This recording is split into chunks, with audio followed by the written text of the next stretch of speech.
વાંકલ ખાતે જનમંચનો કાર્યક્રમનું આયોજન થયું ને તમે જોઈ શકો છો કે મોટી સંખ્યામાં લોકો ઉપસ્થિત રહી પોતાની સમસ્યાઓ, પ્રશ્નો, સરકારનો ભ્રષ્ટાચાર ને ગેરવહીવટ ઉજાગર કર્યો છે.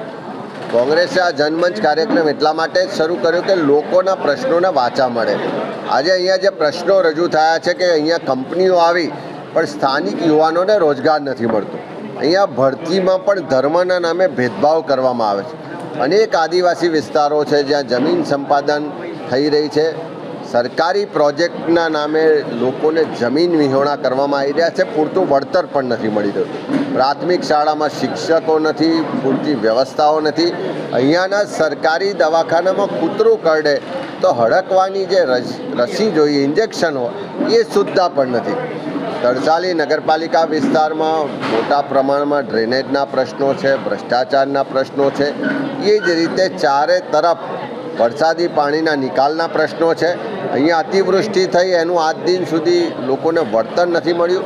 આ તમામ લોકોની સમસ્યાઓ વચ્ચે લોકોનું ખૂબ આક્રોશ સાથે કહેવું છે કે ચારે તરફ ભ્રષ્ટાચાર વ્યાપક બન્યો છે. કોઈ પણ કચેરીમાં જઈએ તો પૈસા આપ્યા વગર કામ નથી થતું. ખુલ્લેઆમ દારૂ જુગારના અડ્ડાઓ ચાલી રહ્યા છે. યુવાધન બરબાદ થઈ રહ્યું છે. આ તમામ લોકોની જે દર્દ છે, જે વેદના છે, જે રજૂઆતો અને પ્રશ્નો છે એને સાંભળ્યા છે અને આવનારા દિવસોમાં અહીંયા આ જનસભાથી શરૂ કરીને વિધાનસભા સુધી આ પ્રશ્નોને ઉજાગર પણ કરીશું. સાથે સાથે એના નિવારણ અર્થે સરકારમાં રજૂઆતની સાથે સાથે લડાઈ પણ લડીશું. અમિતભાઈ, ખાસ કરીને સમગ્ર દેશમાં અનેક જે રેલવે લાઈનો છે ત્યાં રેલને ઉતલાવવાના પ્રયાસો કરવામાં આવી રહ્યા છે. 2 દિવસ અગાઉ એટલે કે શનિવારની રાતે પણ કીમ નજીક ટ્રેન ઉતલાવવાનો પ્રયાસ કરવામાં આવ્યો હતો. હાલ 3 આરોપીઓની ધરપકડ કરવામાં આવી છે. આ મુદ્દે આપની પ્રતિક્રિયા આપશો?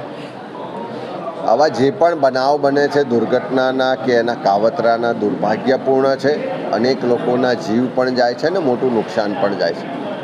પણ કેન્દ્ર સરકાર પાસે, રેલવે વિભાગ પાસે આધુનિક ટેકનોલોજી છે, આટલું મોટું તંત્ર છે.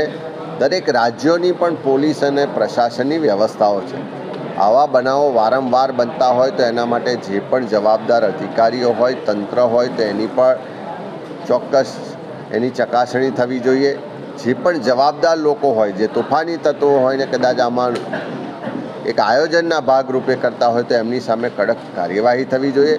પણ હું માનું છું કે કેન્દ્ર સરકારને રેલવે વિભાગ લોકોને સલામત અને સુરક્ષા સાથે મુસાફરી કરાવવામાં સદંતર નિષ્ફળ નીવડ્યું હોય છે એવું છેલ્લા કેટલાય સમયથી લાગી રહ્યું છે.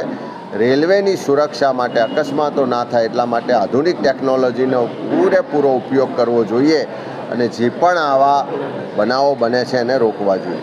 આપ માનો છો આ પ્રકારની જ્યારે ઘટના બનતી હોય અસામાજિક તત્વો છે તેમને પોલીસનો ડર નથી રહ્યો? શું થશે? ગુજરાત પૂરતી વાત કરીએ તો આજે પોલીસ અને પ્રશાસનનો કોઈ પણ જાતનો ડર નથી રહ્યો. એ દારૂ, જુગાર કે ડ્રગ્સની બધી વધતી હોય એમાં પણ પોલીસનો ડર નથી રહ્યો.